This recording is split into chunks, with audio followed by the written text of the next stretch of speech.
আসসালামু আলাইকুম। আজকে একটা ইংরেজি কথন দিয়ে শুরু করি। Sometimes the best thing you can do is keep your mouth shut and your eyes open. The truth always comes out in the end. অর্থাৎ কখনো কখনো আপনি আপনার মুখ বন্ধ রাখুন, কিন্তু চোখটা খোলা রাখুন, কারণ সব শেষে সত্য আসবে। আজকে গত মাসে আমি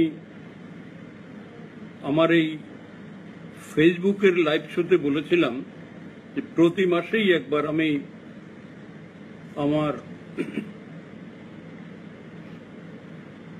এই ফেসবুকের লাইভ অপশনের মাধ্যমে একবার কথা বলবো। তারই ধারাবাহিকতায় আজ আবার আপনাদের সামনে হাজির হয়েছি। আমি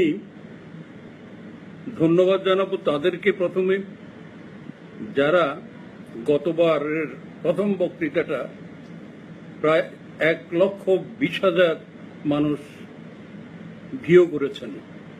আমি তাদেরকে ধন্যবাদ জানাচ্ছি। আজকে আমার অসংখ্য মানুষ কথা শুনতে পায় ফেসবুকের কারণে, তাই ফেসবুকওয়ালাদেরও আমি ধন্যবাদ জানাবই। কেননা এর আগে যখন এমনকি আমি টেলিভিশনে টক শোতে যেতাম, তখনও আমার অনুষ্ঠানটার সময় কারেন্ট বিচ্ছিন্ন করে দিত, কেবল বিচ্ছিন্ন করে দিত, বিভিন্নভাবে বানচাল করে দিত। আমার টক শোটা ঠিকঠাক মতো মানুষ শুনতে পেত না। এরা এতই জঘন্য চরিত্রের দিকে চলে গিয়েছিল যে একবার স্পেন এবং স্পেনের ফাইনাল খেলার দিন সারা পৃথিবীর শত শত কোটি মানুষ খেলাটা দেখেছে, কিন্তু শুধু দুর্ভাগ্য আমার ফেনীবাসীর, তারা সেদিন খেলাটা দেখতে পারে নাই। কেবলমাত্র আমার বাসায় যারা এসেছিল 2-3 হাজার লোক, তারা। কারণটা কি? এই খেলার দোষটা কি? দোষ হলো, যদি যেহেতু আমি তখন স্পেনের সাপোর্টার ছিলাম, স্পেন যদি জিতে যায় হয়তোবা আমার একটা সুনাম হবে, ভাবমূর্তি হবে। কেন হবে জানি না, কিন্তু তাদের ধারণা সেই জন্য সমস্ত ফেনী জেলার সমস্ত বিদ্যুৎ লাইন তারা বিচ্ছিন্ন করে রেখেছিল। এটা একটা হীনমান্যতা, জঘন্য খারাপ মানসিকতা, কিন্তু কিছু তো করার নাই, এটা এরা করত। কিন্তু এখন বোধহয় ঠিক খুব একটা বাধাগ্রস্ত করতে পারছে না, কারণ লাইভ অনেকে দেখতে না পেলেও আমার ধারণা যে ডাউনলোড করে রেখে পরে একজন অন্যজন থেকে এটা দেখতে পারে সহজভাবে, এটার একটা সুযোগ আছে। এখন আমি এই অনুষ্ঠানের কথা আগেই ঘোষণা দিয়েছি যে মূলত আমি এবারকার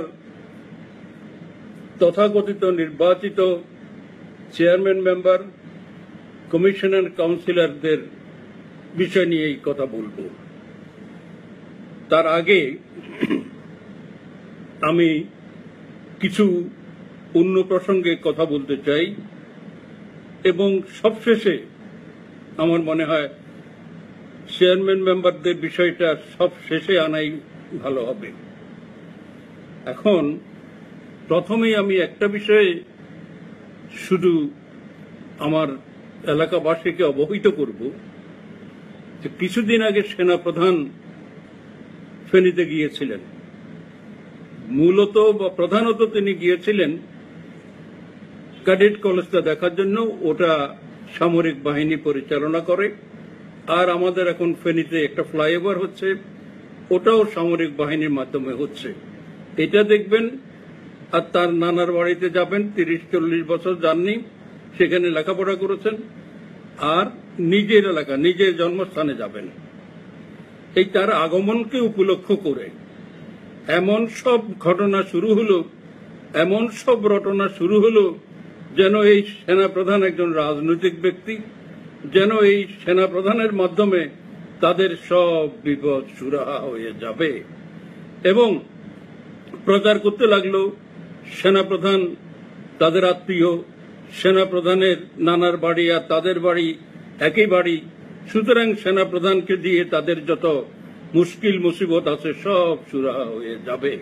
সেজন্য তারা অন্য রাজনৈতিক নেতাদের মতো তার ছবি, আমাদের তথাকথিত সিন্ডিকেট নেতাদের ছবি দিয়ে লালে লাল করে ফেলছিল সমস্ত শহর, বিশেষ করে মহিপাল এলাকা।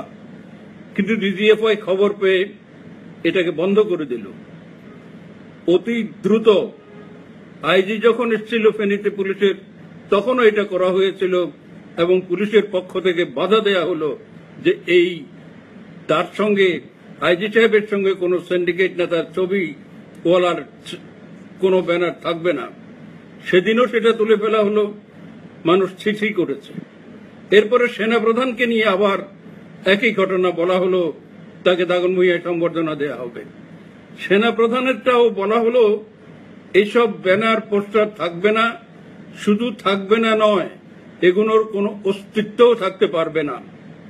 সেই থেকেই এইসব ঘটনা দেখেই সেনাপ্রধান যখন ফেনীতে এলেন, আমাদের জন্য লজ্জাস্কর যে এমপির সাথে, 3-4 এমপির সাথে কারো সঙ্গে তিনি কথাও বলেন নাই, দেখাও করেন নাই, কেউ একটা পুষ্পস্তবকও দিতে পারে নাই, কেউ তার সঙ্গে বসে একটি কথা বলতে পারে নাই, তার সঙ্গে হ্যান্ডশেক করতে পারে নাই, কোনো সাংবাদিক ছবি তুলতে পারে নাই। অর্থাৎ ফেনী এলাকাটা শুধু, বিশেষ করে ফেনী থানা, এখানে কোনো এমপি বা অন্য কারোর সাথে, যদিও বলতেই হবে, স্বীকার করতে হবে, এমপিরা আপাতত জেলার পদমর্যাদা সবার উপরে, কিন্তু এখানে পদমর্যাদা হলেও তাকে সেনাপ্রধান খোঁজ করেন নাই। সেনাপ্রধানের সাথে সে কথা তো দূরে থাক, মালা দেয়া তো দূরে থাক, হাত মিলানো তো দূরে থাক, চা খাওয়া তো দূরে থাক, তাদের দৃষ্টি বিনিময় পর্যন্ত হয় নাই। পরে তিনি চলে গেলেন সোনাগাজীতে, সেখানেও একই অবস্থা, কেউ তার সঙ্গে কথাও বলতে পারে নাই, দেখাও করতে পারে নাই, করমর্দনটাও করতে পারে নাই। তবে একটা পর্যায়ে তার ভাই মেয়র আনিসের সহযোগিতায় তারা অতি কষ্টে দোতলায় গিয়ে একটা সালাম দিয়ে আবার নেমে এসছেন। তার সঙ্গে কেউ খেতেও বসতে পারেন নাই, তার সঙ্গে কোনো আলোচনাও করতে পারেন নাই। এরকম পরিস্থিতিতে তিনি দাগনভূঞাতে ঘোষণা হলো যে তাকে এখানে সংবর্ধনা দেওয়া হবে, কিন্তু তিনি সংবর্ধনার মঞ্চের পাশ দিয়ে চলে গেছেন, সেদিকে তাকালেন না। এখন আরেকটা প্রশ্ন হচ্ছে যে এই সেনাপ্রধান যখন কবিরহাট গেলেন, সেখানে কিন্তু তিনি জনসভায় গেছিলেন, সেখানে তিনি মানুষের সঙ্গে হাত মিলিয়েছেন, সেখানে তিনি খুব খোলামেলা মানুষের সঙ্গে মেলামেশা করেছেন। তাহলে এখন প্রশ্ন যে এখানে এত আয়োজন, উদ্যোগ, এত আমার আত্মীয়, আমার এটা, আসলে সেনাপ্রধানের নানার বাড়ি একটা আর নিজামদের নানার বাড়ি অন্যদিকে আর একটা। এতদিন প্রচার করা হয়েছে একই বাড়ি, আমাদের বাড়ি ইত্যাদি। তো যাই হোক, এই যে পরিস্থিতি, একজন সেনাপ্রধান এলেন, তিনি এখানে এমপি কে কোথায় একটু খোঁজও নিলেন না, বা কারোর সাথে তাদের আমাদের কোনো এমপির সাথে দেখাও করলেন না। এটা আমাদের জন্য খানিকটা, আমি মনে করি, লজ্জাস্কর। এরকম কার দোষে হলো, কেন হলো? যেহেতু একজন বিতর্কিত ব্যক্তি, মামলা চলছে হাইকোর্টে, সুতরাং ডিজিএফআই থেকে রিপোর্ট থাকতেই পারে যে ওখানে কারোর সাথে মেলামেশা করা ঠিক হবে না, কারণ তাদের ইন্টেলিজেন্সের পরামর্শের বাইরে তাদের চলার সুযোগ নাই। তো আমি বলি শুধু এটা যে বারবার এই ধরনের লজ্জাস্কর ব্যাপার, কেউ আসলেই, আসার সময় সমস্ত ভোস্টা ব্যানার দিয়ে নিজেদের ছবির সঙ্গে আইজির ছবি, সেনাপ্রধানের ছবি দিয়ে এরকম করা, এগুলো বারবার লক্ষ লক্ষ টাকা খরচ করে, এগুলো নিন্দনীয়, এটা হওয়া উচিত নয়। তবু হচ্ছিল। আমি মনে করি সেনাপ্রধানের এবারের সফরের পর থেকে তাদের শিক্ষা হবে, তারা এরকম আর করবে না। এবার আমি সকলকেই বলি, ক্ষমতার অপব্যবহার করলে ক্ষমতা থাকে না, এবং পৃথিবীর কোন বেঈমান কোনদিন সুখে শান্তিতে পৃথিবী থেকে চলে গেছে এমন নজির নাই। আমি খুব একটা ইচ্ছা নাই, তবু আজকে দুটি বিষয় একটু উল্লেখ করব আমাদের সিন্ডিকেট নেতা বা নিজামের ব্যাপারে। নিজামকে তো আসলে আমি জায়গা দিয়েছিলাম, বলতে গেলে আমি তাকে সুযোগ দিয়েছিলাম। এটা সেও বোধহয় অস্বীকার করবে না, কেউ অস্বীকার করতে পারবে না। এখন সেই নিজাম প্রথম দুটো ঘটনা বলছি, আরো আছে। প্রথম যখন মেয়র নির্বাচিত হয়, আমি তার নির্বাচনের আগেই প্রায় 15 দিন আগে ঢাকা চলে গেছি, যাতে চলে এলাম যাতে কেউ বলতে না পারে যে আমি বিরোধিতা করেছি, ক্ষতি করেছি। সেজন্য কারোর সঙ্গে এই ব্যাপারে কোনো আলাপও করি নাই কোনোদিন। সে মেয়র হয়ে গেল। কিভাবে হয়েছে, কিভাবে আফসারকে পরাজিত করেছে, এটাও সকলে জানেন। সে সম্পর্কেও আমি বিস্তারিত কথা বলবো না। আমি শুধু বলি, মেয়র হওয়ার পরের শুক্রবারে নিজাম হাজারী মসজিদ বা আমাদের মসজিদে গেল। সেখানে গিয়ে আমাদের একটা সময় মিম্বরের উপরে উঠে গিয়ে দাঁড়ালো, যেখানে শুধু আসলে খুতবা পড়া হয়।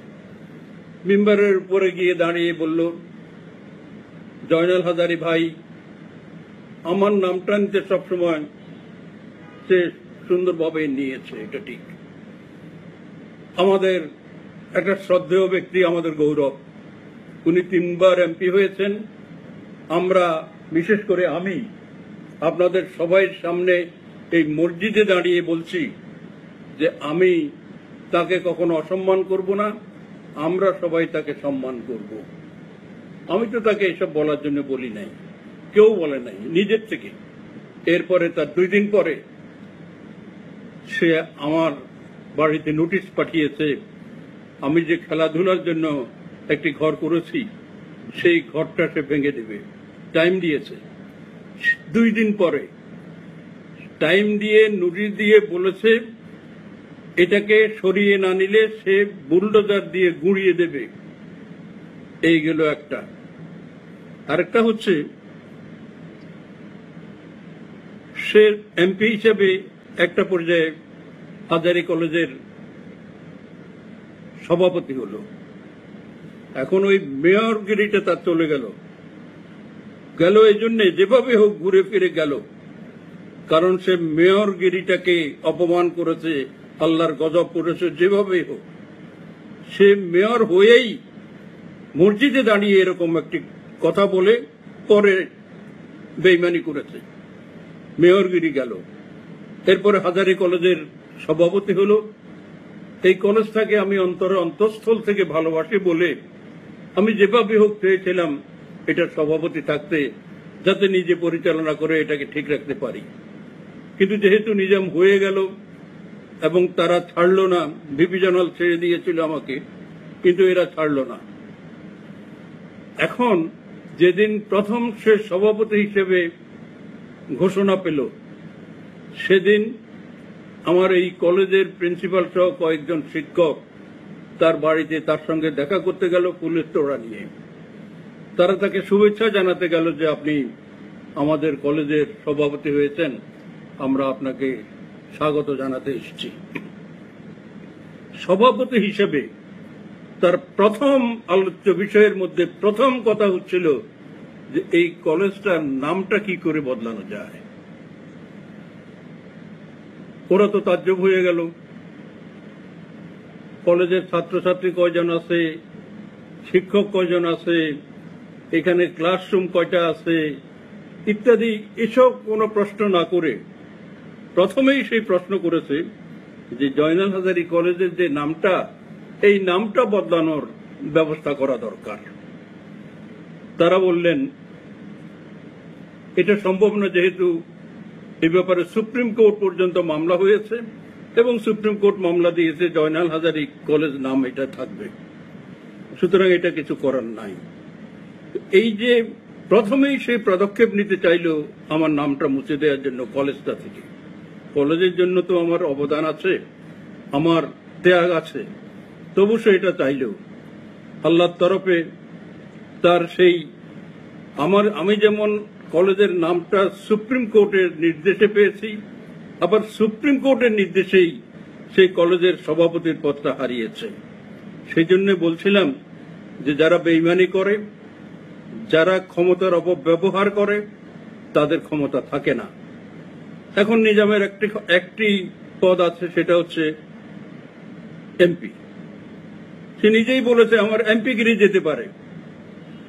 এমপিগিরি যেতে পারে যদি নিজেই বলে, তাহলে তো এমপিগিরি থাকবে না, বুঝাই যায়।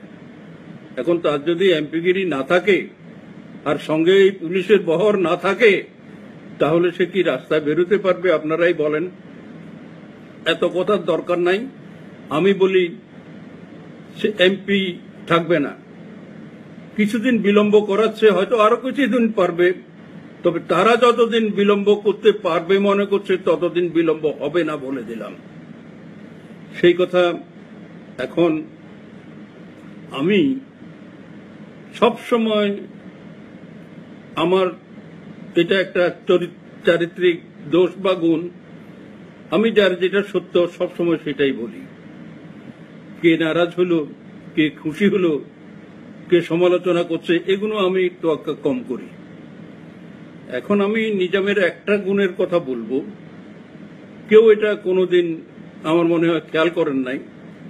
সেটা হচ্ছে এই চরিত্রের লোকগুলো খুবই স্বেচ্ছাচারী হয় নিজের ঘরে বাইরে সব জায়গায়, কিন্তু নিজামকে শুধু একটি জায়গাতে আমি দেখি কিছুটা ভিন্ন চরিত্রে। সেটা হচ্ছে তার বউটাকে নিয়ে, তার বউটার প্রতি তার একটা মমত্ব বোধ আছে, তার প্রতি সে কোনো প্রকার অন্যায় করে না, তার সঙ্গে তার সম্পর্ক খুবই মধুর। বিশেষ করে যেসব নারীর সন্তানাদি হয় না, বা যখন কোনো স্বৈরশাসক হঠাৎ করে অনেক বেশি ক্ষমতাধর হয়ে যায়, তখন স্ত্রীদেরও তুচ্ছতাচ্ছিল্য করে। কিন্তু এই একটা ব্যতিক্রম শুধু আমি তার মধ্যে কিছুটা মনে করি, লক্ষ্য করেছি যে সে তার স্ত্রীটার প্রতি দয়াশীল, স্ত্রীটার প্রতি সে মমত্বশীল। তার কথা আর বলি না। আমার মনে হয় এই দুই একটি উদাহরণ থেকেই বুঝতে পারেন আমি তো কিছুই করি নাই। তার যে মেয়রগিরি গেল সেই ছেড়ে দিয়েছে, আর তখনই আমাদের এক মামা বলেছিল এই গেল, আমও গেল, ছালাও যাবে। এরপরে তার কলেজের সভাপতিত্ব, সেটা সুপ্রিম কোর্ট আমার নাম দিয়েছে, আবার সুপ্রিম কোর্টই তার সভাপতিত্বগিরি বাদ দিয়েছে। এবার অন্য একটি প্রসঙ্গে বলি, সেটা হচ্ছে আমার কাছে প্রবাসীরা বিদেশ থেকে, আমেরিকা থেকে, লন্ডন থেকে, বিশেষ করে সৌদি আরব থেকে, কুয়েত থেকে, দুবাই থেকে, অস্ট্রেলিয়া থেকে, বিভিন্ন জায়গা থেকে প্রতিনিয়ত টেলিফোন আসে। এই টেলিফোনগুলোতে অত্যন্ত বিরক্তিকর একটা বিষয়, আমি খুবই মনক্ষুণ্ণ হই, আমি খুবই মর্মপীড়ায় ভুগি। সেটা হচ্ছে প্রায়শ আমাদের এলাকার যেসব লোকজন এসব অঞ্চলে আছে, তারা টেলিফোন করেই বলে যে ভাইসা আপনি যখন ফেনীতে যাবেন আমরা সব দলবন্দী চলিয়ে আমু, আমরা আপনার সঙ্গে আছে, আপনার জন্য জান দিমু, আমরা তারপরে আপনার কি দরকার এটা ইত্যাদি।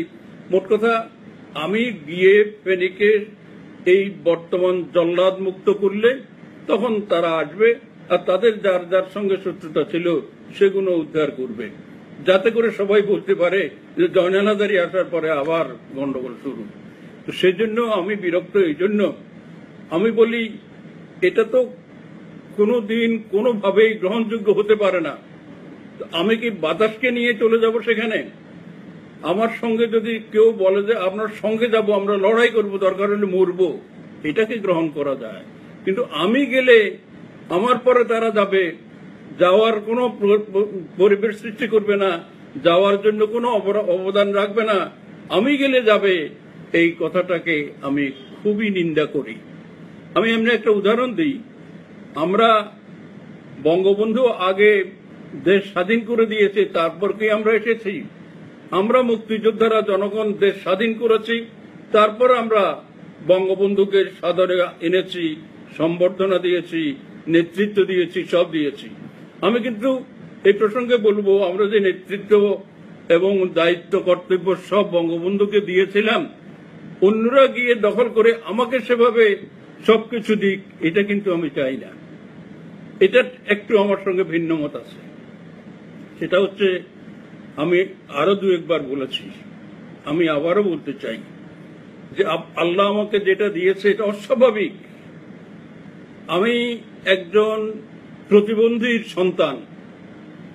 একটা প্রতিবন্ধীর গর্ভ থেকে আরেকটা প্রতিবন্ধীর জন্ম হওয়াই স্বাভাবিক, কিন্তু আমি স্বাভাবিক সন্তান হিসেবে জন্মেছি।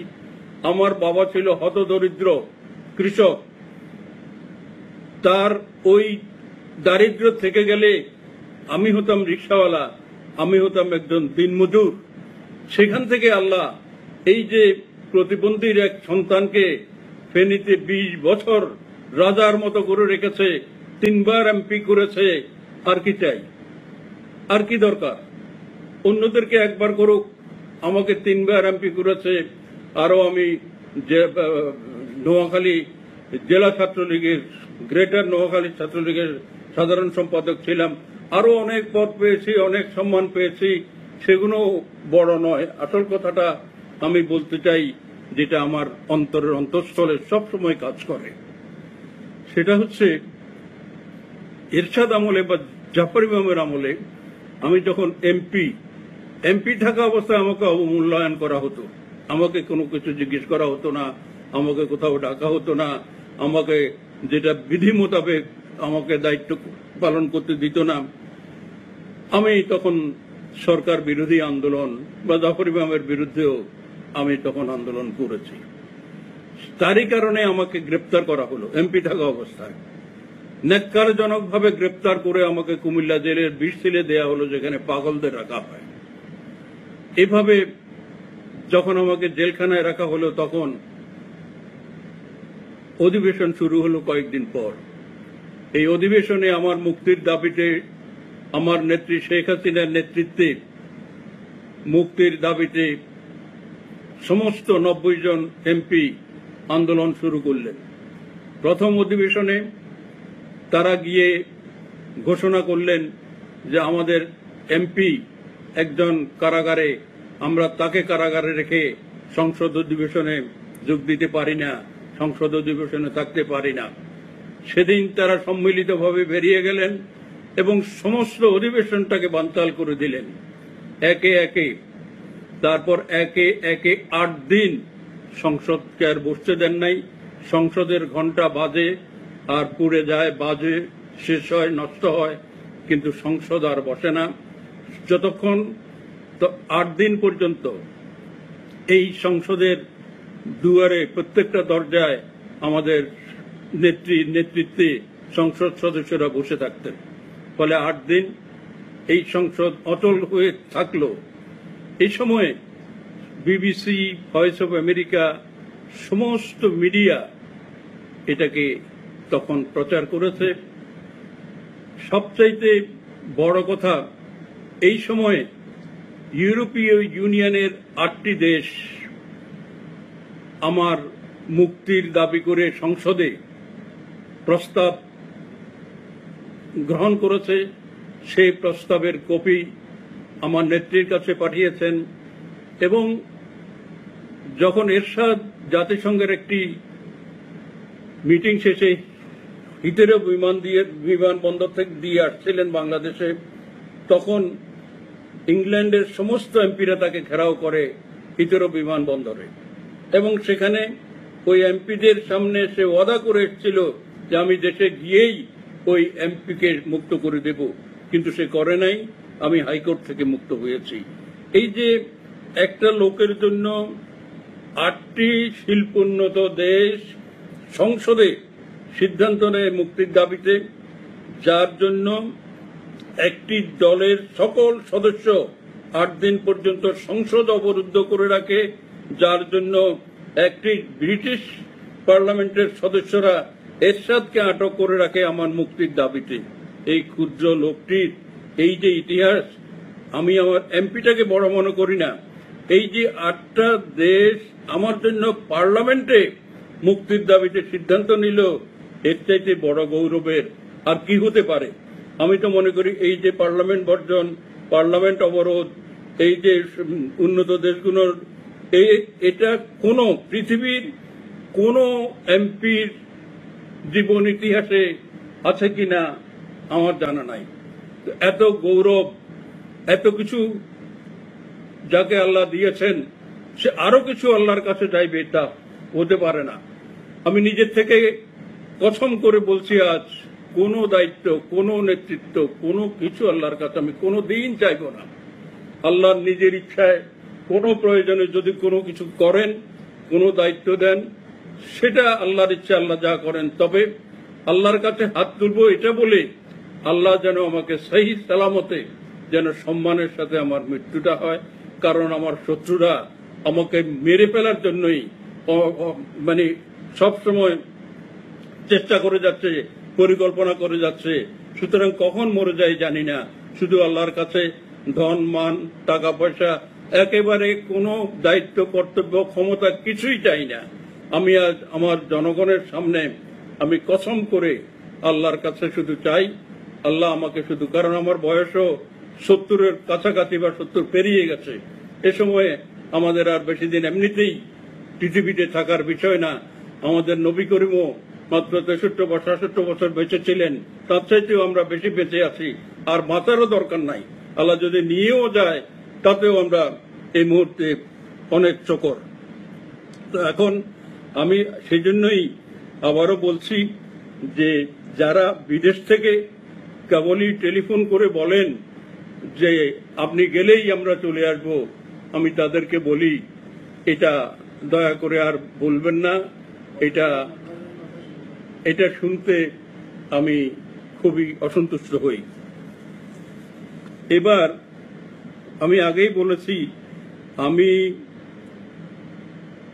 চেয়ারম্যান মেম্বারদের কথা বলার আগে অন্য দু একটি প্রসঙ্গ বলবো। এবার আমি একরাম হত্যা মামলা সম্পর্কে একটু বলতে চাই। সেটা হচ্ছে, আমার মনে আছে, সেনিবাসীর মনে আছে, একরাম হত্যা মামলার একরাম হত্যাকারীদের ছাড় দেয়া হবে না অত্যন্ত কঠোর ভাষায় ঘোষণা দিয়েছিল আমাদের আলাউদ্দিন নাসিম, ঘোষণা দিয়েছিল আমাদের মন্ত্রী ওবায়দুল কাদের।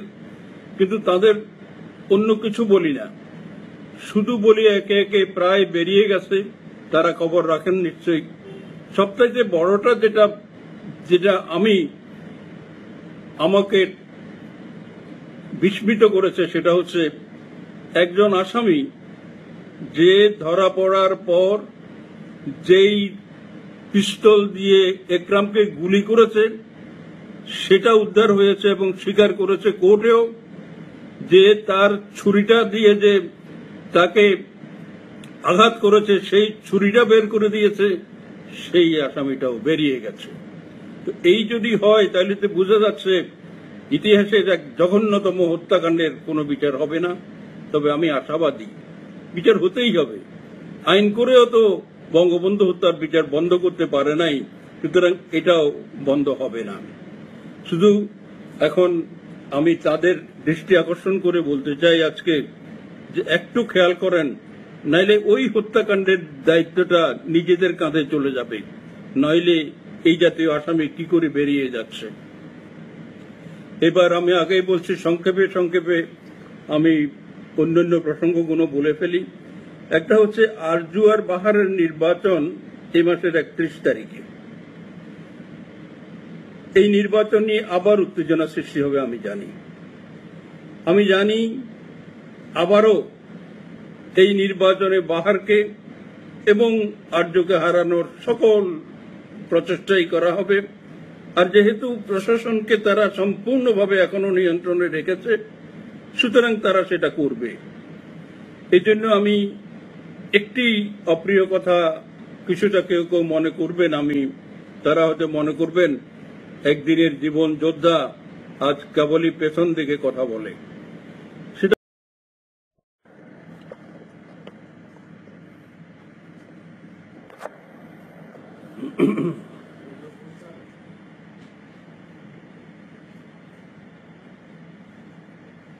আমি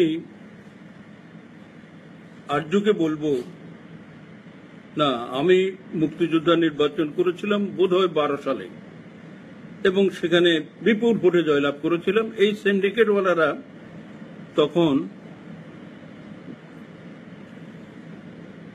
কঠোরভাবে আমার বিরোধিতা করেছিল। তো আরজু, তুমি জেলে থেকেও নির্বাচন করে বিএনপির আমলে জয়লাভ করেছ, তোমার জনপ্রিয়তা এলাকা এখনো তুঙ্গে, আমি জানি। কিন্তু এই জনপ্রিয়তা তুঙ্গে থাকাটা সবসময় কাজে আসে না, কারণ বঙ্গবন্ধুকে যখন হত্যা করা হয় তখন তার জনপ্রিয়তা তুঙ্গেই ছিল। সুতরাং ওরা তোমার বিষয়টাকে একেবারে চ্যালেঞ্জ হিসেবে নিয়েছে। সেজন্য আমি এক পর্যায়ে বিষয় মনে করি যে যদি দরকার মনে করো, যেমন এখন আমি পরের বার আর নির্বাচন করি নাই, পরিস্থিতি অনুযায়ী আমার মনে হয় মানুষকে কষ্ট দেওয়ার দরকার নাই, ওরা ওদের স্টাইলেই চলুক, এটা চলে না, বেশি দিন চলবে না। তুমি বরং ক্ষান্ত দিলেও দিতে পারো। তবে যদি মনে করো সমগ্র জনগোষ্ঠীকে নিয়ে তুমি এটা প্রতিহত করতে পারবে, তাহলে লড়াই করতে পারো। এমনকি যদি ডাক দাও আমি নিজেও আসব। কিন্তু প্রশ্ন হচ্ছে, আমি কোনো লোক ক্ষয় করা চাই না, আমি কোনো মানুষের মৃত্যু চাই না, কারণ ওদের কাছে মানুষকে মেরে ফেলা ছেলে খেলার মতো। তোমার এলাকার মানুষ মরবে, তুমি নির্বাচন করবে, এটা আমি সমর্থন করি না। আর আমি বলতে চাই, তোমাকে স্বপ্ন দেখেছি আমি এতদিন উপজেলা চেয়ারম্যান হিসাবে, উপজেলা তোমার দোষে তুমি উপজেলা চেয়ারম্যানই রাখতে পারো নাই। তবে আজকে আবার ওয়াদা করতে চাই, আল্লাহ যদি বাঁচিয়ে রাখে তাহলে তোমাকে আমি জেলা চেয়ারম্যান করে ছাড়বো ইনশাল্লাহ। আজকে তুমি ভেবে দেখো কি করবে। তবে আমি বাহারকে রণে ভঙ্গ দিতে বলবো না, কারণ বাহার আওয়ামী লীগের প্রার্থী। এই আওয়ামী লীগের প্রার্থী নিয়ে ওরা কি করে এটা দেখবার আছে। এটা সমস্ত দেশবাসী দেখবে, শেখ হাসিনা দেখবে, আওয়ামী লীগ নেতারা দেখবে। যেখানে ওরা বলছে ফেনী এখন আওয়ামী লীগের ঘাঁটি, তাহলে বাহার কেন পরাজিত হবে?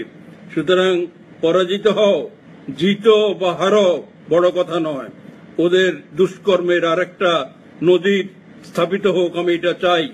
তুমি কখনো কোনো অবস্থাতেই আওয়ামী লীগের প্রার্থী হিসেবে রণে ভঙ্গ দিতে পারবে না, তোমাকে থাকতেই হবে। তুমি থাকো এবং এটা করে যাও। বিনা কারণে কিছু কথা বলা হলো কাদের মোল্লার লাশ ফেনে দিয়ে যেতে দেব না, তো কাদের মোল্লার লাশের দিকে কেউ তাকালেও না। বলা হলো জননাদারের লাশ আসতে দেবে না, জননাদারের দোষটা কি? আমি ঠিক আছে, লাশ আসতে দিও না দিও, তোমরা দেখা যাবে। এখন আমি শুধু জানতে চাই, তোমরা শুধু উত্তরটা দাও, জননাদারের দোষটা কি? কি দোষে তাকে দিবে না? গত মাসের পুরোটাই আমি বিদেশে ছিলাম। ষড়যন্ত্র কি করার আছে? আর ষড়যন্ত্র কাকে বলে? কারো বিরুদ্ধে কেউ মামলা করলে সেটা তো ষড়যন্ত্র হতে পারে না, আর মামলা তো বাদী আমি না, সেসব বাদ। এখন আমাকে শুধু এটা উত্তর দিও যে এই জন্য আমরা আপনাকে বা আমাকে আমার লাশও আসতে দেবে না তোমরা বলেছ, কিন্তু আমার জানা দরকার যে কেন লাশটা আসতে দিবে না। এখন যদি এমপিগিরিটা না থাকে, পিছে পিছে পুলিশগুলো না থাকে, পুলিশটা তো মানুষের বন্ধু, কারো চাকর নয়, এমপি হোক মন্ত্রী হোক, কিন্তু এভাবে চাকরের মতো থাকা, তার সঙ্গে এটা পুলিশের ভাবমূর্তি নষ্ট করে। র্যাবওয়ালারা তো কোরবানির গরু গ্রহণ করে নাই, পুলিশ সহ অন্যরা এসব কোরবানি গ্রহণ করলো। এটা কি হালাল টাকার গরু? এটা গ্রহণ করলেন, এটা দিয়ে তো কোরবানি হয় নাই। যারা কোরবানি দিচ্ছেন তার গরু দিয়ে, অন্যের গরু দিয়ে হয় না, এটা নিজেরটা দিতে হয়। তো এখন আমি এবার ইয়েতে যাব, এবার আমি চেয়ারম্যান মেম্বার আর মেয়র কাউন্সিলরদের প্রসঙ্গে আসব। হয়তো কারো কারো ধারণা আমি বোধহয় আজকে তাদের বিরুদ্ধে চরমভাবে কথাবার্তা বলবো। আমাদের 6টি উপজেলা, 5টি পৌরসভা, 45টি ইউনিয়ন, আর একজন আছেন আমাদের জেলা চেয়ারম্যান।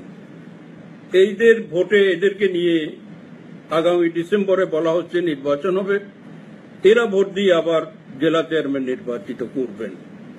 তো এখানে নির্বাচন হবে না অনেকটা বলা যায়, কারণ দলগতভাবে যদি নির্বাচন হয় আর আওয়ামী লীগ যদি মনোনয়ন দেয় তাহলে আওয়ামী লীগের বাইরে তো যাওয়ার কোনো সুযোগই নাই। সেই বিবেচনায় কিন্তু নির্বাচন নিয়ে খুব তোড়জোড় হবে না।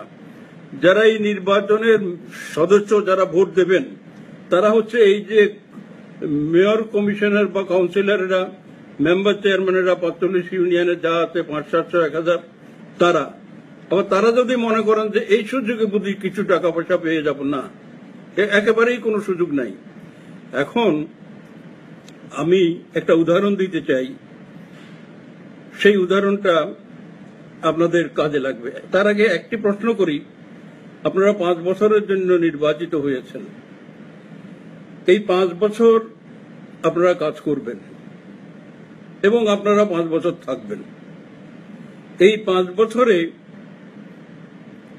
আপনাদেরকে খুব বেশি ভুট্টুর মতো কোনো অপকর্ম না করলে কেউ সরাবে না, সরাতে পারবেও না, আমিও সরাতে চাই না। যারা আমার লাশ যেতে দেবে না বলেছে তাদেরকেও আমি সরাবার কথা চিন্তা করি না। কিন্তু আমি তাদেরকে বলি, এই 5 বছর শেষে কি আপনি আবারও চেয়ারম্যান হওয়ার কথা চিন্তা করেন না? নিশ্চয়ই করেন।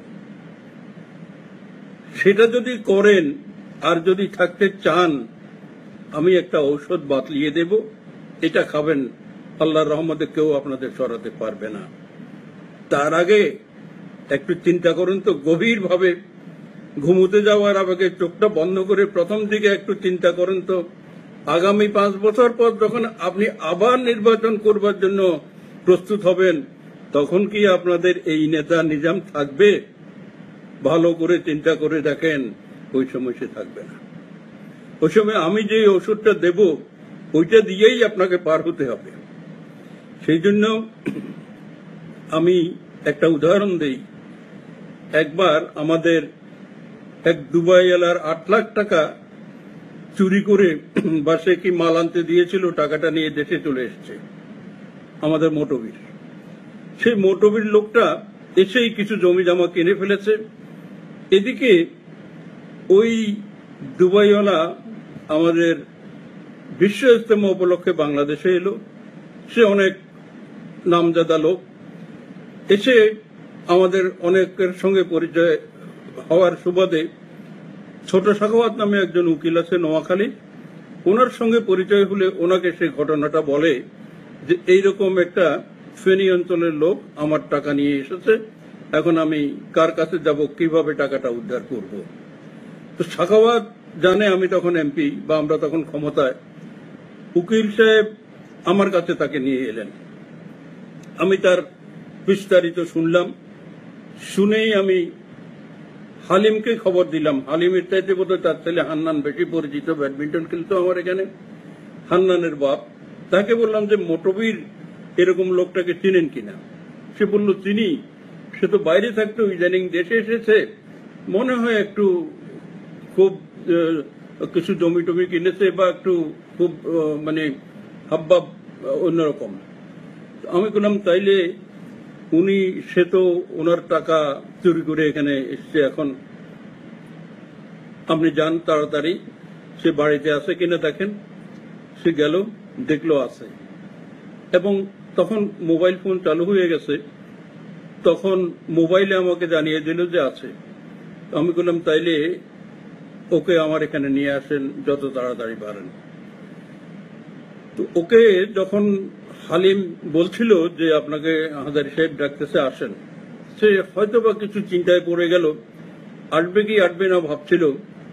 আমি তখন ওই টেলিফোনে তাকে জানিয়ে দিলাম যে 10 মিনিটের মধ্যে আসা চাই এখানে। 10 মিনিটের মধ্যে না এলো, অতি দ্রুত এসে গেছে।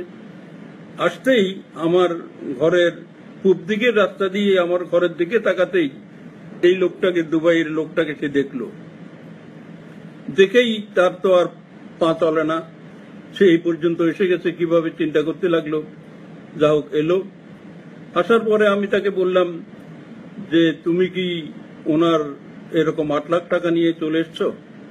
স্বীকার করলো এবং অনেকটা কান্দাকাটি ভাব শুরু হলো। স্বীকার করলো যে এসছে।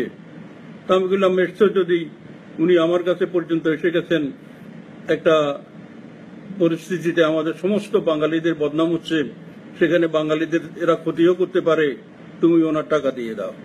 সে বলে, আমি তো এটা দিয়ে জমি কিনে ফেলেছি, ভেঙে ফেলেছি, টাকা কোথা থেকে দেব?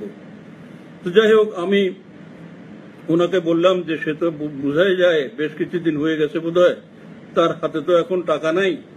একটা কাজ করেন, আপনি যখন আমার কাছে এসছেন, আমার একটা অনুরোধ রাখেন, আপনি তাকে অর্ধেকটা টাকা মাফ করে দেন। এই 1 মিনিটও চিন্তা করেন নাই, সঙ্গে সঙ্গে আমার হাত ধরে বলল যে এমপি সাহেব, আপনি যখন অনুরোধ করেছেন, ঠিক আছে, আমি আল্লাহর ওয়াস্তে তাকে অর্ধেক মাফ করে দিলাম। তো আমি বললাম, এবার ওই মোটবির লোকটাকে বললাম যে এবার এই 4 লাখ টাকা যে কোনো ভাবে জোগাড় করে দেওয়ার ব্যবস্থা করেন। বলে, এটা তো আমি 7-8-10 দিনের মধ্যে আর দিতে পারবো না। দিতে পারবেন না? এখন অর্ধেক মাফ করা দিলাম, তারপরও হাওলাত বাওলাত করি বা এদিক সেদিক থেকে দেন। বলে, না, আমি সেই জমি যেটা কিনছি বিক্রি করে দেব, যেভাবে হোক। উনি যখন মাফ করছে, আপনিও বলতেছেন, আমি 4 লাখ টাকা দিয়ে দেব। সঙ্গে সঙ্গে আমি একরামকে বা কারকে যেন খবর দিলাম, খবর দিয়ে 4 লাখ টাকা আনাই ওই দুবাইওয়ালার হাতে তুলে দিলাম। মানে মনে হইল যেন সে এত খুশি হয়ে গেল, কল্পনার বাইরে। তখন ওই লোকটাও খুশি হলো, লস্করহাটের লোকটাও খুশি হয়ে গেল, দুবাইওয়ালাও খুশি হয়ে গেল। পরের দিন শুক্রবার ছিল, উনি আমাদের এই কাকরাইলের এই যে তবলিগীদের মসজিদে ইমামতি করছিলেন। হাজার হাজার লোক, উপরে নিচে, যে ধরনের ঠাঁই নেই। এ সময় হঠাৎ তিনি মুনাজাত করলেন যে আল্লাহ, তুমি ফেনীর এমপি জয়নাল হাজারী হায়াত দারাজ করো। সবাই তো হতবাক, এটা কি? এটা সত্য যে তখন আমাদেরকে নিয়ে বিতর্ক, খারাপ পত্রপত্রিকা খারাপ লিখছে। ঠিক এই সময় আমার পক্ষে এভাবে একটা বিদেশি দুবাই আরবের লোক মুনাজাত করলো, এটাতে সবাই বুঝতে পারতেছিল না, হতবাক হয়ে গেল, এটা কি? শুধু তাই নয়, উনি যখন দুবাই গেলেন, সেখানে গিয়েও তিনি একটা সমাবেশে বলছিলেন যে আমি বাঙালির মধ্যে চোরও দেখলাম, আর একজন ন্যায়পরায়ণ রাজাকে দেখে এলাম। এবং তিনি অনেকবার অনেক জায়গায় আমার প্রশংসা করলেন। এটাতে একটা জিনিস হলো কি, আমার একটা সাধারণ ঘটনার কারণে তখন আমার পুরো জাতিটা সম্মানিত হলো, আমার পুরো বাঙালি ফেনীবাসী কলঙ্কমুক্ত হলো, তাদের মুখ উজ্জ্বল হলো। এটা যদি আমি না করতাম, তাহলে সেখানে আমাদের বাঙালিরা কষ্ট করত, তাদের হয়তো আরো ক্ষতি হওয়ার সম্ভাবনা ছিল। সেজন্য আমার একটাই অনুরোধ, ঔষধ, সেটা হচ্ছে, যদি আমি রহমান বিকম আর গোলাপ চৌধুরী সাহেব ছাড়া সবাই আমার চেয়ে বয়সে মনে হয় কম, আমি তুমি করে বলবো ওই দুজনকে বাদ দিয়ে, তোমরা শুধু একটা কাজ করো। আমি যখন আমার চেয়ারম্যান সমিতি ছিল তখনও বলেছিলাম, একটা কাজের মধ্যে মূল কাজটা হচ্ছে, তোমরা সালিশ নিয়ে যখন বসবে, এই সালিশ নিয়ে যখন বসো, মনে রাখবে তুমি আল্লাহর প্রতিনিধি হিসেবে বসেছ। এটা আল্লাহর পক্ষ থেকে তোমাকে দায়িত্ব দেওয়া হয়েছে। এটাতে কোনোদিন অন্যায় করিও না। এই সালিশ করতে গিয়ে বাপ দেখবে না, মা দেখবে না, ভাই দেখবে না, দল দেখবে না, ভালো দেখবে না, খারাপ দেখবে না, যেটা ন্যায্য নিজের জ্ঞান মতে ন্যায্য, শুধু সালিশটা করবা, আমারও সমর্থন পাইবা। তুমি যে যাই করো, যে আমার লাশ যেতে দেবে না বলছো, সেও যদি শুনে যে সবসময় ন্যায্য সালিশটা করে, আমি তার পক্ষেই কথা বলবো। আরেকটা হচ্ছে, আমার ব্যবসায়ীরা, যেসব ব্যবসায়ীরা ছোটখাটো একটা স্বপ্ন নিয়ে দোকানপাট করে, তাদের উপর ভীষণ রকমের অন্যায় হয়, তাদের লুটপাট হয়, বাকিটাকে নিয়ে তাদের শেষ করে দেয়। এই ব্যবসায়ীদের দিকে একটু খেয়াল রাখবে। আর আবারও বলছি, আমার এই ব্যবসায়ীরাই আমার একটা সময় মূল শক্তি ছিল। 2001 সালে যখন আমি ছিলাম না, আমার নির্বাচন হচ্ছিল, তখন নির্বাচনের দিন আমার হোসেন সাহেব বৃদ্ধ চেয়ারম্যান, আমাদের পাঁচগছিয়ার হারুন বয়স্ক চেয়ারম্যান, এদেরকে শুরুতেই ভোটের শুরুতেই বেঁধে নিয়ে মাঠে ফেলে রেখেছিল সমস্ত। এমনকি আমার বালিগাঁওতেই একটা ছেলেকে পানি চাইছিল আর প্রস্রাব খাওয়াছিল। এসব দেখে কোন লোক আমার দলের, আওয়ামী লীগের, আমার স্টিয়ারিং কমিটির, আমাদের ছাত্রলীগের, যুবলীগ কোনো একটি লোক আমাকে ভোট দিতে পারে নাই। কিন্তু সেদিন আমাকে ভোট দিয়েছিল ব্যবসায়ীরা শুধু, এবং কেউ চিন্তাও করতে পারে নাই যে এই ব্যবসায়ীরা আমাকে ভোট দেবে। ব্যবসায়ীদের ভোটে আমি হয়েছে এ কথাটা এই নিজামকেই শেখ আমাদের জননেত্রী হেলিপ্যাডে, নোয়াখালী হেলিপ্যাডে বলেছিল তার যদি কোনো কিছু না থাকে, সমর্থক না থাকে, সে তার যখন কেউ ছিল না তখন সে ৮০,০০০ ভোট পাইল কি করে? তো পাইছি এই জন্য। একবার টাইগার বাহিনী একবার যখন লুটপাট শুরু করলো, ব্যবসায়ীরা হরতাল দিয়েছিল। সেই হরতালের দিন এই টাইগার বাহিনী আবার দোকানপাট ভাঙার জন্য দল বেঁধে হাতুড়ি শবর নিয়ে ফেনী শহর আক্রমণ চালায়। এই তখন আমি আমার ছেলেপেলেদের নিয়ে এই টাইগার বাহিনীর বিরুদ্ধে লড়াই শুরু করি। এই লড়াই কিছুক্ষণ চলার পর ওই হরতালকারী ব্যবসায়ীরা আমাদের সঙ্গে যোগ দিল, আর ওই টাইগার বাহিনীকে তখন আমরা ফেনী শহর থেকে তাড়িয়ে দিয়েছিলাম।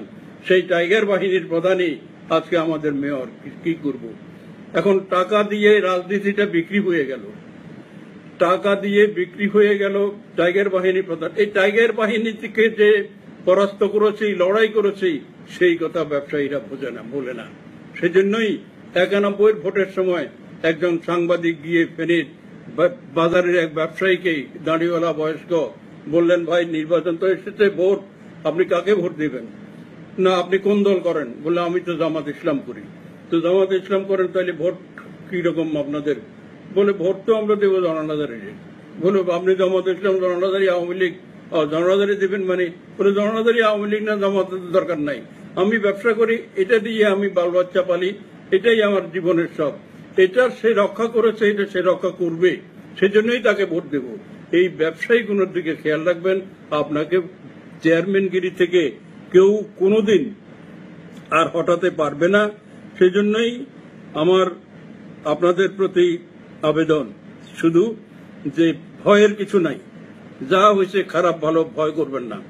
আগামী ৫ বছর কাটাবেন, ৫ বছর পরে আবার চেয়ারম্যান হবেন। তবে আমাদের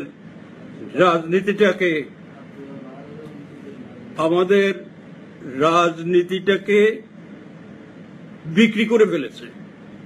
বলুন তো চেয়ারম্যান মেম্বার সাহেবরা কার কাছ থেকে টাকা না নিয়ে দিয়েছে? প্রতিটি নমিনেশন, এমনকি আপনাকে ভোটও করতে দেয় নাই, ভোটের দায়িত্বও তারা নিয়েছে, সেটার জন্যও টাকা নিয়েছে। এভাবে টাকাতে বিক্রি রাজনীতিকে করে দিলে আমার সমগ্র ফেনী অঞ্চলের সমস্ত গ্রামে গঞ্জে ইউনিয়নে বিক্রি করে এই দলটাকে ধ্বংস করে ফেলেছে। এই দলকে আবার চাঙ্গা করতে হবে, এটা হবে, আমরা পারব। তবে যারা যারা টাকা দিয়েছেন তারা যদি ভাবেন যে এই টাকা তো আমার তুলতে হবে, ভুল ধারণা। এই টাকা যদি তুলতে চেষ্টা করেন তাইলেই আপনার চেয়ারম্যানের মৃত্যু হবে। আর যদি টাকা তুলতে চেষ্টা না করে সৎভাবে মানুষের সেবা করেন, আর আমি বলি না আপনি হেরোইন খদ্দের ধরেন, ইয়াবা খদ্দের ধরেন, চোর ডাকাত ধরেন, আপনি আরো যত অপকর্ম হচ্ছে সব ধরেন, এটা আপনার দায়িত্ব, ধরতে হবে। কিন্তু যদি নাও পারেন, শুধু একটা জায়গা ঠিক রাখেন, সেটা হচ্ছে ব্যবসায়ীগুলোকে ঠিক রাখেন আর সালিশটা ঠিকঠাক মতো করেন। এদিকে দেখেন কত রকমের, কত শহীদ মিনারের মতো জায়গায় প্রশাসন উচ্ছেদ করে, আবার এরা সেখানে দোকান বসিয়ে দেয় টাকা নিয়ে। প্রত্যেক জায়গায় শুধু টাকার খেলা। আমার আমলে কসম করে বলবো, প্রত্যেকটা চেয়ারম্যান মেম্বারকে আমি নিজের থেকে টাকা দিয়েছি, কারোর থেকে টাকা নেই নাই। যদি কেউ বলতে পারেন, সেদিন থেকেই কান দুটো কেটে ফেনীবাদ ফেলে দেব এবং আপনাদের জুতার বাড়ি খাবো। আমি বরং সিলোনিয়ার পেয়ার আহমদ অন্য একজনকে নিয়ে এসেছিল তাকে নমিনেশন দেওয়ার জন্য। আমি তখন পেয়ার আহমদকে বললাম কেন? সে বলছে যে আমার টাকা পয়সা নাই, শরীরও খারাপ, পারবো না। আমি সঙ্গে সঙ্গে তাকে ৫০,০০০ টাকা দিয়ে বলেছিলাম তোমাকেই করতে হবে, আমি বাইরের তোমার দুবাই এলা এসে এখানে ভোট করবে, এটা আমার রাজনীতি নষ্ট হবে। তো এইভাবে আজকে আমাদের রাজনীতিটাকে ঠিক করতে তোমাদের কিছুটা অবদান রাখতে হবে। তোমরা শুধু মনের ভিতরে এটা রাখো যে যে কোনো একজন নেতা হয়ে আমাদের কাছ থেকে টাকা দিয়ে তার কাছ থেকে আমার নমিনেশন কিনতে হয়েছে, টাকা দিয়ে ভোট, আওয়ামী লীগের ভোট আওয়ামী লীগ প্রার্থীকে দিবে, তাকেও ভোট কেন্দ্রে যেতে দিল না, বলছে না যাওয়ার দরকার নাই। তারপরে সব জায়গাতে বহর দেখিয়ে সব জায়গাতে শক্তি প্রমাণ করার জন্য এসব। তো এই জন্য আজকে আমাদের রাজনীতিটাও শেষ, ফেনীবাজারের ব্যবসাটাও শেষ। আমাদের এই আবিদিন জুয়েলারির উপলক্ষে 14 গ্রাম থেকে মিরেশ্বরাই থেকে শত শত লোক আসতো, তার এখান থেকে বাকি বকেয়া নিয়ে তারা ব্যবসা করতো। এখন কেউ আসে না, কারণ সেখানে যে আকারে ডাকাতি হয়েছে, লুট হয়েছে, সেটাতে সমগ্র ফেনীবাজারের ব্যবসায়ীরা আতঙ্কিত হয়ে গেছে। ব্যবসা নাই। নির্মাণ সুপার মার্কেট একটা করেছিল, সবাই খুশি, এখানে দল বিদল কোনো কথা নাই। এখানে গেলে একসাথে ইট, সিমেন্ট, রড বা অন্য যা যা লাগে সব পাওয়া যেত, গুণমান ভালো ছিল, সবকিছু ঠিকঠাক ছিল। সেটাকে লুটপাট করে জ্বালিয়ে দিয়ে ধ্বংস। এভাবে ব্যবসা ধ্বংস, রাজনীতি ধ্বংস। এখন আমাদেরকেই তো এটা তুলে আনতে হবে। তবে হতাশার কিছু নাই, হতাশার কিছু নাই, এটা হয়েই থাকে। যুগে যুগে দেশে দেশে পৃথিবীতে এসব হয়েছে, কিন্তু আবার ঠিকও হয়েছে। এখন এটা ঠিক হয়ে যাবে।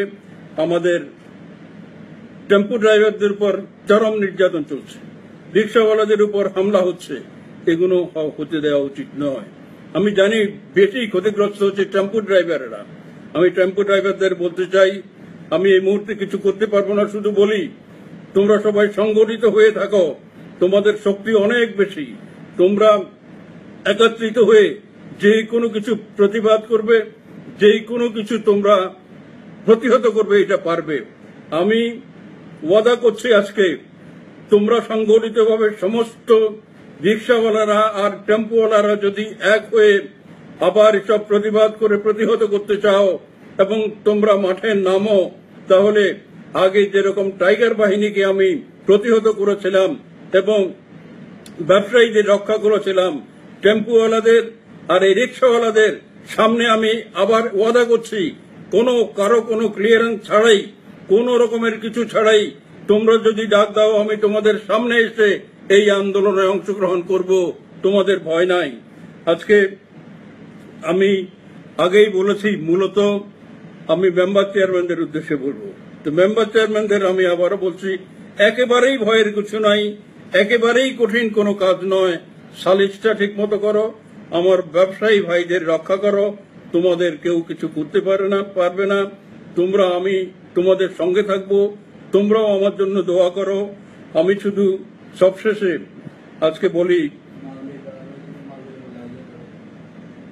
আমি সেদিন গতদিন মালদ্বীপের একটা ছেলের ব্যাপারে কথা বলতে চেয়েছিলাম।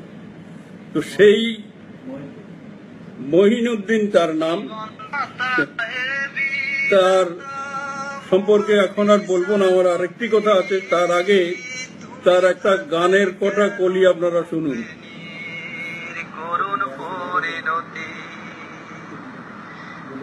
বিচারপতি তোমার কাছে বিচার না পেলে কোথায় বিচার পাবো আমরা, কোন কোর্টে গেলে, কোন কোর্টে গেলে। বিচারপতি তোমার কাছে বিচার না পেলে কোথায় বিচার পাবো আমরা, কোন কোর্টে গেলে, কোন কোর্টে গেলে। তার এরকম আরো অনেক গান আছে, সেগুলো সময় সুযোগ হলে শোনাবো। এর উপরে অনেক অত্যাচার হয়েছে, তার ঘর বাড়ি জ্বালিয়ে দিয়েছে, তার ভাই ব্রাদারদেরকে মামলা মোকদ্দমা দিয়ে একবারে তছনছ করে ফেলেছে। তো আজকে আর বাড়াই না, এমনিতেই বোধহয় কিছু যা বলার ইচ্ছা ছিল তার চাইতে বেশি বলে ফেলেছি। এখন শুধু সেই কবির কথায় আবার বলি, আসিতেছে শুভ দিন, দিনে দিনে বহু বাড়ি আছে দেনা, শুধিতে হইবে ঋণ। হাতুড়ি শাবল গাঁইতি চালায়, ভাঙিল যারা পাহাড়, পাহাড় কাটাছে পথের দুপাশে, করিয়া যাদের হাড়। তারাই মানুষ, তারাই দেবতা, গাহি তাহাদেরই গান। জয় বাংলা।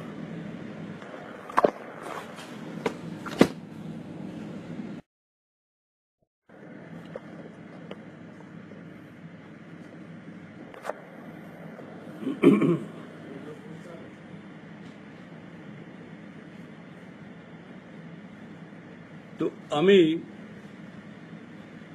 আরজুকে বলবো, না, আমি মুক্তিযোদ্ধা নির্বাচন করেছিলাম বোধহয় 12 সালে, এবং সেখানে বিপুল ভোটে জয়লাভ করেছিলাম। এই সিন্ডিকেটওয়ালারা তখন কঠোরভাবে আমার বিরোধিতা করেছিল। তো আরজু, তুমি জেলে থেকেও নির্বাচন করে বিএনপির আমলে জয়লাভ করেছ, তোমার জনপ্রিয়তা এলাকা এখনো তুঙ্গে, আমি জানি।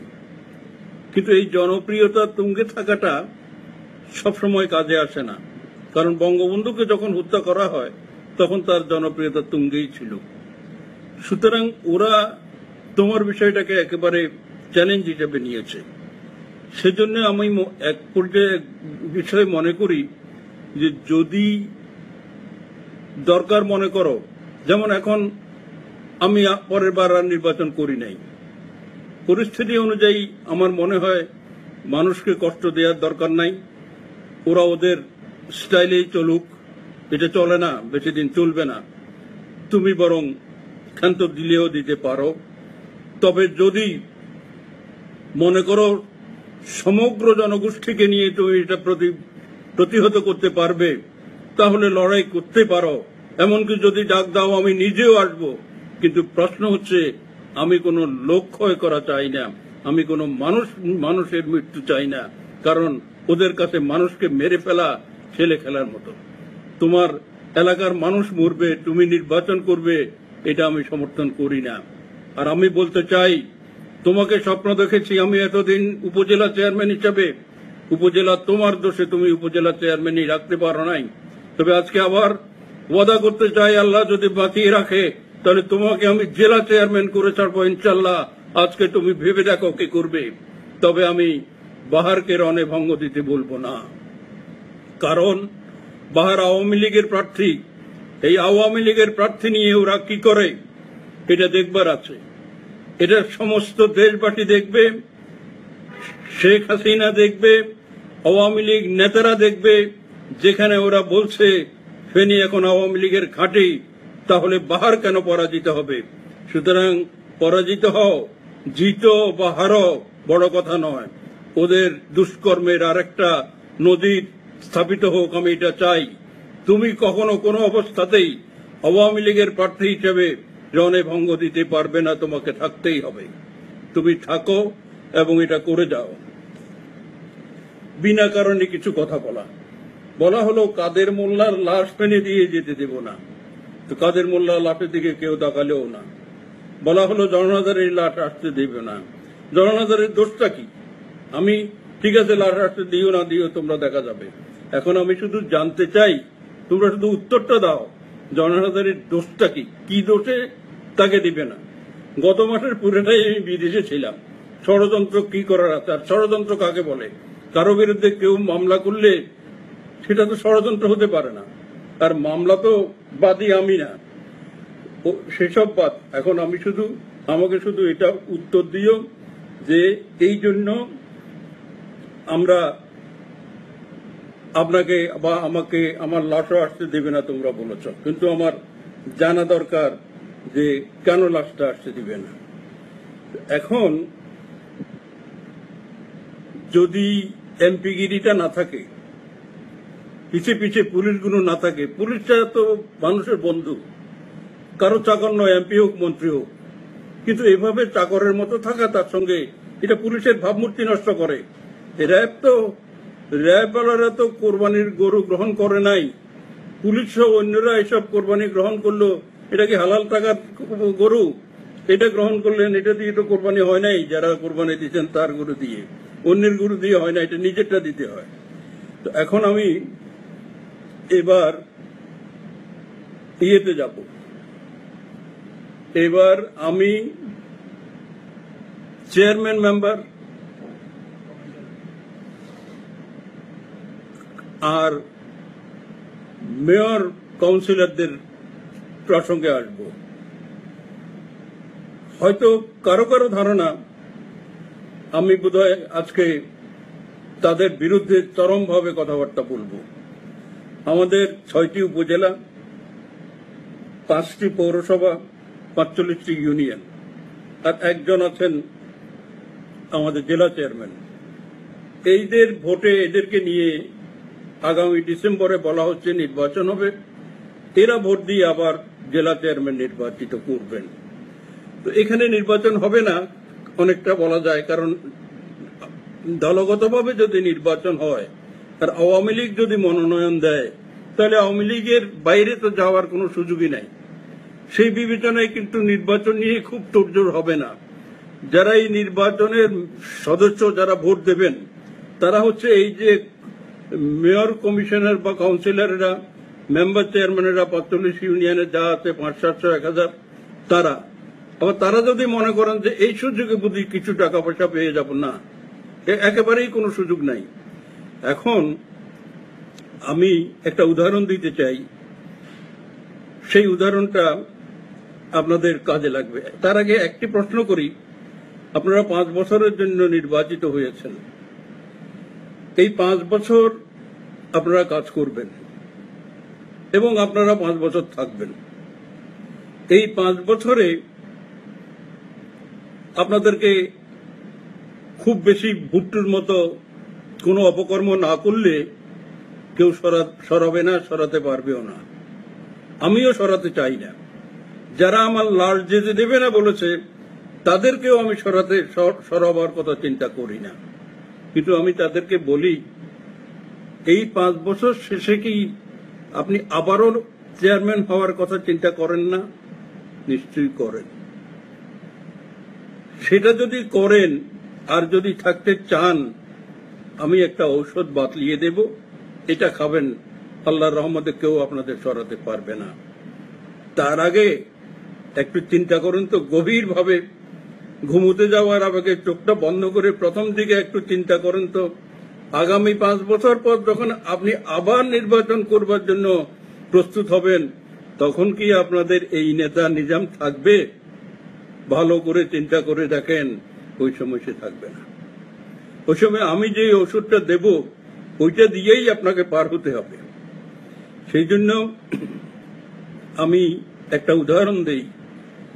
একবার আমাদের এক দুবাই এলার 8 লাখ টাকা চুরি করে বাসে কি মাল আনতে দিয়েছিল, টাকাটা নিয়ে দেশে চলে এসছে আমাদের মোটবির। সেই মোটবির লোকটা এসেই কিছু জমি জমা কিনে ফেলেছে। এদিকে ওই দুবাইওয়ালা আমাদের বিশ্ব ইজতেমা উপলক্ষে বাংলাদেশে এলো। সে অনেক নামজাদা লোক, এসে আমাদের অনেকের সঙ্গে পরিচয় হওয়ার সুবাদে ছোট সাখাওয়াত নামে একজন উকিল আছে নোয়াখালী, ওনার সঙ্গে পরিচয় হলে ওনাকে সেই ঘটনাটা বলে যে এইরকম একটা ফেনী অঞ্চলের লোক আমার টাকা নিয়ে এসেছে, এখন আমি কার কাছে যাব, কিভাবে টাকাটা উদ্ধার করব। তো সাখাওয়াত জানে আমি তখন এমপি বা আমরা তখন ক্ষমতায়। উকিল সাহেব আমার কাছে তাকে নিয়ে এলেন। আমি তার বিস্তারিত শুনলাম। শুনেই আমি হালিমকে খবর দিলাম। হালিমের চাইতে বোধহয় তার ছেলে হান্নান বেশি পরিচিত, ব্যাডমিন্টন খেলতো আমার এখানে, হান্নানের বাপ। তাকে বললাম যে মোটবির এরকম লোকটাকে চিনেন কিনা। সে বলল চিনি, সে তো বাইরে থাকতো, ইদানিং দেশে এসেছে, মনে হয় একটু খুব কিছু জমি টমি কিনেছে বা একটু খুব মানে হাবভাব অন্যরকম। আমি বললাম তাইলে সে তো ওনার টাকা চুরি করে এখানে এসছে, এখন আপনি যান তাড়াতাড়ি, সে বাড়িতে আছে কিনা দেখেন। সে গেল, দেখলো আছে, এবং তখন মোবাইল ফোন চালু হয়ে গেছে। তখন মোবাইলে আমাকে জানিয়ে দিল যে আছে। আমি বললাম তাইলে ওকে আমার এখানে নিয়ে আসেন যত তাড়াতাড়ি পারেন। তো ওকে যখন হালিম বলছিল যে আপনাকে হাজারি সাহেব ডাকতেছে, আসেন, সে হয়তো বা কিছু চিন্তায় পড়ে গেল, আসবে কি আসবে না ভাবছিল। আমি তখন ওই টেলিফোনে তাকে জানিয়ে দিলাম যে 10 মিনিটের মধ্যে আসা চাই এখানে। 10 মিনিটের মধ্যে না এলো, অতি দ্রুত এসে গেছে। আসতেই আমার ঘরের পূব দিকের রাস্তা দিয়ে আমার ঘরের দিকে তাকাতেই এই লোকটাকে, দুবাইয়ের লোকটাকে সে দেখলো। দেখেই তার তো আর পা চলে না, সে এই পর্যন্ত এসে গেছে, কিভাবে চিন্তা করতে লাগলো। যা হোক এলো, আসার পরে আমি তাকে বললাম যে তুমি কি ওনার এরকম 8 লাখ টাকা নিয়ে চলে এসছো? স্বীকার করলো এবং অনেকটা কান্দাকাটির ভাব শুরু হলো। স্বীকার করলো যে এসছে। তা আমি বললাম, এসছো যদি, উনি আমার কাছে পর্যন্ত এসে গেছেন, একটা পরিস্থিতিতে আমাদের সমস্ত বাঙালিদের বদনাম হচ্ছে, সেখানে বাঙালিদের এরা ক্ষতিও করতে পারে, তুমি ওনার টাকা দিয়ে দাও। সে বলে, আমি তো এটা দিয়ে জমি কিনে ফেলেছি, ভেঙে ফেলেছি, টাকা কোথা থেকে দেব? তো যাই হোক, আমি ওনাকে বললাম যে সে তো বোঝাই যায় বেশ কিছুদিন হয়ে গেছে বোধহয়, তার হাতে তো এখন টাকা নাই। একটা কাজ করেন, আপনি যখন আমার কাছে এসছেন, আমার একটা অনুরোধ রাখেন, আপনি তাকে অর্ধেকটা টাকা মাফ করে দেন। এই 1 মিনিটও চিন্তা করেন নাই, সঙ্গে সঙ্গে আমার হাত ধরে বলল যে এমপি সাহেব, আপনি যখন অনুরোধ করেছেন, ঠিক আছে, আমি আল্লাহর ওয়াস্তে তাকে অর্ধেক মাফ করে দিলাম। তো আমি বললাম, এবার ওই মোটবির লোকটাকে বললাম যে এবার এই 4 লাখ টাকা যে কোনো ভাবে জোগাড় করে দেওয়ার ব্যবস্থা করেন। বলে, এটা তো আমি 7-8-10 দিনের মধ্যে আর দিতে পারবো না। দিতে পারবেন না? এখন অর্ধেক মাফ করা দিলাম, তারপরও হাওলাত বাওলাত করি বা এদিক সেদিক থেকে দেন। বলে, না, আমি সেই জমি যেটা কিনছি বিক্রি করে দেব, যেভাবে হোক। উনি যখন মাফ করছে, আপনিও বলতেছেন, আমি 4 লাখ টাকা দিয়ে দেব। সঙ্গে সঙ্গে আমি একরামকে বা কারকে যেন খবর দিলাম, খবর দিয়ে 4 লাখ টাকা আনাই ওই দুবাইওয়ালার হাতে তুলে দিলাম। মানে মনে হইল যেন সে এত খুশি হয়ে গেল, কল্পনার বাইরে। তখন ওই লোকটাও খুশি হলো, লস্করহাটের লোকটাও খুশি হয়ে গেল, দুবাইওয়ালাও খুশি হয়ে গেল। পরের দিন শুক্রবার ছিল, উনি আমাদের এই কাকরাইলের ইয়েদের এই যে তবলিগীদের মসজিদে ইমামতি করছিলেন। হাজার হাজার লোক, উপরে নিচে, যে ধরনের ঠাঁই নেই। এ সময় হঠাৎ তিনি মুনাজাত করলেন যে আল্লাহ, তুমি ফেনীর এমপি জয়নাল হাজারী হায়াত দারাজ করো। সবাই তো হতবাক, এটা কি? এটা সত্য যে তখন আমাদেরকে নিয়ে বিতর্ক, খারাপ পত্রপত্রিকা খারাপ লিখছে। ঠিক এই সময় আমার পক্ষে এভাবে একটা বিদেশি দুবাই আরবের লোক মুনাজাত করলো, এটাতে সবাই বুঝতে পারতেছিল না, হতবাক হয়ে গেল, এটা কি?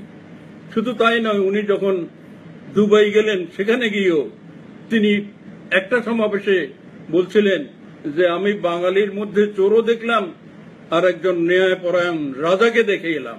এবং তিনি অনেকবার অনেক জায়গায় আমার প্রশংসা করলেন। এটাতে একটা জিনিস হলো কি, আমার একটা সাধারণ ঘটনার কারণে তখন আমার পুরো জাতিটা সম্মানিত হলো, আমার পুরো বাঙালি ফেনীবাসী কলঙ্কমুক্ত হলো, তাদের মুখ উজ্জ্বল হলো। এটা যদি আমি না করতাম, তাহলে সেখানে আমাদের বাঙালিরা কষ্ট করত, তাদের হয়তো আরো ক্ষতি হওয়ার সম্ভাবনা ছিল। সেজন্য আমার একটাই অনুরোধ, ঔষধ, সেটা হচ্ছে, যদি আমি রহমান বিকম আর গোলাপ চৌধুরী সাহেব ছাড়া সবাই আমার চেয়ে বয়সে মনে হয় কম, আমি তুমি করে বলবো ওই দুজনকে বাদ দিয়ে, তোমরা শুধু একটা কাজ করো। আমি যখন আমার চেয়ারম্যান সমিতি ছিল তখনও বলেছিলাম, একটা কাজের মধ্যে মূল কাজটা হচ্ছে, তোমরা সালিশ নিয়ে যখন বসবে, এই সালিশ নিয়ে যখন বসো, মনে রাখবে তুমি আল্লাহর প্রতিনিধি হিসেবে বসেছ। এটা আল্লাহর পক্ষ থেকে তোমাকে দায়িত্ব দেওয়া হয়েছে। এটাতে কোনোদিন অন্যায় করিও না। এই সালিশ করতে গিয়ে বাপ দেখবে না, মা দেখবে না, ভাই দেখবে না, দল দেখবে না, ভালো দেখবে না, খারাপ দেখবে না, যেটা ন্যায্য নিজের জ্ঞান মতে ন্যায্য, শুধু সালিশটা করবা, আমারও সমর্থন পাইবা। তুমি যে যাই করো, যে আমার লাশ যেতে দেবে না বলছো, সেও যদি শুনে যে সবসময় ন্যায্য সালিশটা করে, আমি তার পক্ষেই কথা বলবো। আরেকটা হচ্ছে, আমার ব্যবসায়ীরা, যেসব ব্যবসায়ীরা ছোটখাটো একটা স্বপ্ন নিয়ে দোকানপাট করে, তাদের উপর ভীষণ রকমের অন্যায় হয়, তাদের লুটপাট হয়, বাকিটাকে নিয়ে তাদের শেষ করে দেয়। এই ব্যবসায়ীদের দিকে একটু খেয়াল রাখবে। আর আবারও বলছি, আমার এই ব্যবসায়ীরাই আমার একটা সময় মূল শক্তি ছিল। 2001 সালে যখন আমি ছিলাম না, আমার নির্বাচন হচ্ছিল, তখন নির্বাচনের দিন আমার হোসেন সাহেব বৃদ্ধ চেয়ারম্যান, আমাদের পাঁচগছিয়ার হারুন বয়স্ক চেয়ারম্যান, এদেরকে শুরুতেই ভোটের শুরুতেই বেঁধে নিয়ে মাঠে ফেলে রেখেছিল সমস্ত। এমনকি আমার বালিগাঁওতেই একটা ছেলেকে পানি চাইছিল আর প্রস্রাব খাওয়াছিল। এসব দেখে কোন লোক আমার দলের, আওয়ামী লীগের, আমার স্টিয়ারিং কমিটির, আমাদের ছাত্রলীগের, যুবলীগ কোনো একটি লোক আমাকে ভোট দিতে পারে নাই। কিন্তু সেদিন আমাকে ভোট দিয়েছিল ব্যবসায়ীরা শুধু, এবং কেউ চিন্তাও করতে পারে নাই যে এই ব্যবসায়ীরা আমাকে ভোট দেবে।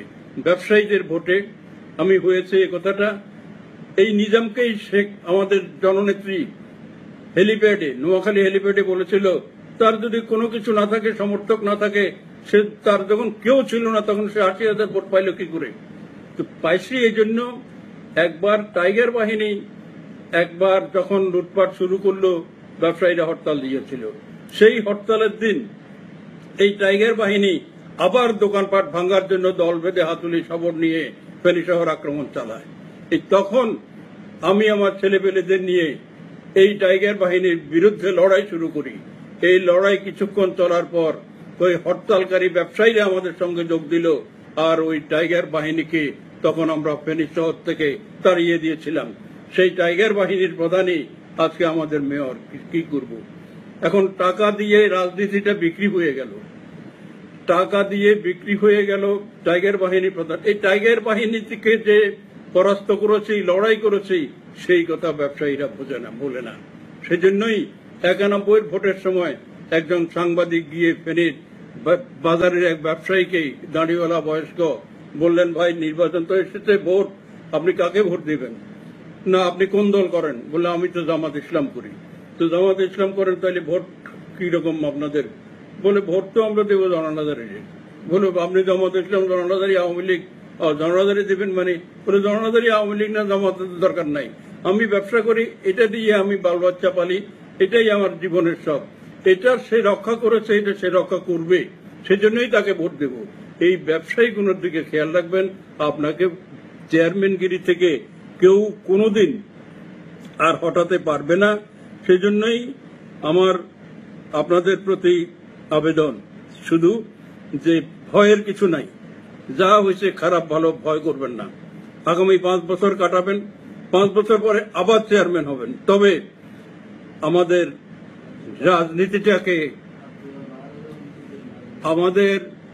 রাজনীতিটাকে বিক্রি করে ফেলেছে। বলুন তো, চেয়ারম্যান মেম্বার সাহেবরা কার কাছ থেকে টাকা না নিয়ে দিয়েছে? প্রতিটি নমিনেশন, এমনকি আপনাকে ভোটও করতে দেয় নাই, ভোটের দায়িত্বও তারা নিয়েছে, সেটার জন্যও টাকা নিয়েছে। এভাবে টাকাতে বিক্রি রাজনীতিকে করে দিলে আমার সমগ্র ফেনী অঞ্চলের সমস্ত গ্রামে গঞ্জে ইউনিয়নে বিক্রি করে এই দলটাকে ধ্বংস করে ফেলেছে। এই দলকে আবার চাঙ্গা করতে হবে, এটা হবে, আমরা পারব। তবে যারা যারা টাকা দিয়েছেন তারা যদি ভাবেন যে এই টাকা তো আমার তুলতে হবে, ভুল ধারণা। এই টাকা যদি তুলতে চেষ্টা করেন তাইলেই আপনার চেয়ারম্যানের মৃত্যু হবে। আর যদি টাকা তুলতে চেষ্টা না করে সৎভাবে মানুষের সেবা করেন, আর আমি বলি না আপনি হেরোইন খদ্দের ধরেন, ইয়াবা খদ্দের ধরেন, চোর ডাকাত ধরেন, আপনি আরো যত অপকর্ম হচ্ছে সব ধরেন, এটা আপনার দায়িত্ব, ধরতে হবে। কিন্তু যদি নাও পারেন, শুধু একটা জায়গা ঠিক রাখেন, সেটা হচ্ছে ব্যবসায়ীগুলোকে ঠিক রাখেন আর সালিশটা ঠিকঠাক মতো করেন। এদিকে দেখেন কত রকমের, কত শহীদ মিনারের মতো জায়গায় প্রশাসন উচ্ছেদ করে, আবার এরা সেখানে দোকান বসিয়ে দেয় টাকা নিয়ে। প্রত্যেক জায়গায় শুধু টাকার খেলা। আমার আমলে কসম করে বলবো, প্রত্যেকটা চেয়ারম্যান মেম্বারকে আমি নিজের থেকে টাকা দিয়েছি, কারোর থেকে টাকা নেই নাই। যদি কেউ বলতে পারেন, সেদিন থেকেই কান দুটো কেটে ফেনীবাদ ফেলে দেব এবং আপনাদের জুতার বাড়ি খাবো। আমি বরং সিলোনিয়ার পেয়ার আহমদ অন্য একজনকে নিয়ে এসেছিল তাকে নমিনেশন দেওয়ার জন্য। আমি তখন পেয়ার আহমদকে বললাম, কেন? সে বলছে যে আমার টাকা পয়সা নাই, শরীরও খারাপ, পারবো না। আমি সঙ্গে সঙ্গে তাকে ৫০,০০০ টাকা দিয়ে বলেছিলাম, তোমাকেই করতে হবে, আমি বাইরের তোমার দুবাই এলা এসে এখানে ভোট করবে, এটা আমার রাজনীতি নষ্ট হবে। তো এইভাবে আজকে আমাদের রাজনীতিটাকে ঠিক করতে তোমাদের কিছুটা অবদান রাখতে হবে। তোমরা শুধু মনের ভিতরে এটা রাখো যে কোনো একজন নেতা হয়ে আমাদের কাছ থেকে টাকা দিয়ে তার কাছ থেকে আমার নমিনেশন কিনতে হয়েছে, টাকা দিয়ে ভোট, আওয়ামী লীগের ভোট আওয়ামী লীগ প্রার্থীকে দিবে, তাকেও ভোট কেন্দ্রে যেতে দিল না, বলছে না যাওয়ার দরকার নাই। তারপরে সব জায়গাতে বহর দেখিয়ে সব জায়গাতে শক্তি প্রমাণ করার জন্য এসব। তো এই জন্য আজকে আমাদের রাজনীতিটাও শেষ, ফেনীবাজারের ব্যবসাটাও শেষ। আমাদের এই আবিদিন জুয়েলারির উপলক্ষে 14 গ্রাম থেকে, মিরেশ্বরাই থেকে শত শত লোক আসতো, তার এখান থেকে বাকি বকেয়া নিয়ে তারা ব্যবসা করতো। এখন কেউ আসে না, কারণ সেখানে যে আকারে ডাকাতি হয়েছে, লুট হয়েছে, সেটাতে সমগ্র ফেনীবাজারের ব্যবসায়ীরা আতঙ্কিত হয়ে গেছে। ব্যবসা নাই। নির্মাণ সুপার মার্কেট একটা করেছিল, সবাই খুশি, এখানে দল বিদল কোনো কথা নাই। এখানে গেলে একসাথে ইট, সিমেন্ট, রড বা অন্য যা যা লাগে সব পাওয়া যেত, গুণমান ভালো ছিল, সবকিছু ঠিকঠাক ছিল। সেটাকে লুটপাট করে জ্বালিয়ে দিয়ে ধ্বংস। এভাবে ব্যবসা ধ্বংস, রাজনীতি ধ্বংস। এখন আমাদেরকেই তো এটা তুলে আনতে হবে। তবে হতাশার কিছু নাই, হতাশার কিছু নাই, এটা হয়েই থাকে। যুগে যুগে দেশে দেশে পৃথিবীতে এসব হয়েছে, কিন্তু আবার ঠিকও হয়েছে। এখন এটা ঠিক হয়ে যাবে। আমাদের টেম্পো ড্রাইভারদের উপর চরম নির্যাতন চলছে, রিক্সাওয়ালাদের উপর হামলা হচ্ছে, এগুলো হতে দেওয়া উচিত নয়। আমি জানি বেশি ক্ষতিগ্রস্ত হচ্ছে টেম্পো ড্রাইভারেরা। আমি টেম্পো ড্রাইভারদের বলতে চাই, আমি এই মুহূর্তে কিছু করতে পারবো না, শুধু বলি তোমরা সবাই সংগঠিত হয়ে থাকো, তোমাদের শক্তি অনেক বেশি। তোমরা একত্রিত হয়ে যে কোনো কিছু প্রতিবাদ করবে, যে কোনো কিছু তোমরা প্রতিহত করবে, এটা পারবে।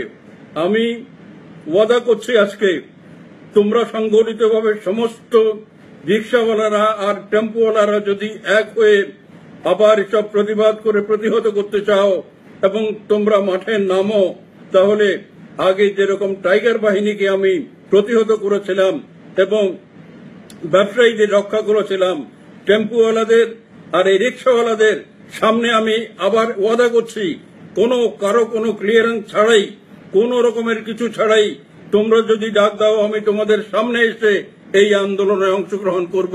তোমাদের